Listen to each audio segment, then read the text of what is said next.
To place a DoorDash order, start by downloading and installing the DoorDash app on your mobile device or access the DoorDash website on your computer. Once you have the app or website open, create an account or log in if you already have one. This will allow you to save your delivery address and payment information for future orders. Next, enter your delivery address to see a list of available restaurants in your area. You can filter the results by cuisine, rating, or distance to find the restaurant you want to order from. Select the restaurant and browse their menu to choose the items you want to order. Add the items to your cart and proceed to checkout.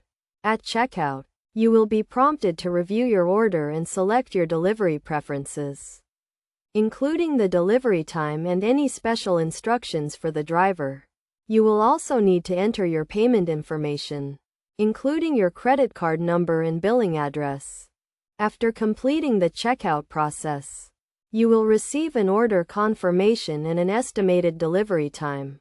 You can track the status of your order in the app or on the website, from the moment the restaurant starts preparing your food to when the driver picks it up and delivers it to your door.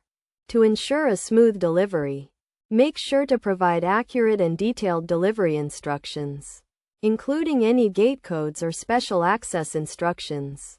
You can also use the in-app chat feature to communicate with the driver if you have any issues or concerns with your order. Finally, when your order arrives, check that everything is correct and complete, and enjoy your meal. If you have any issues with your order, you can contact DoorDash customer support for assistance. By following these steps, you can easily place a DoorDash order and have your favorite food delivered right to your door.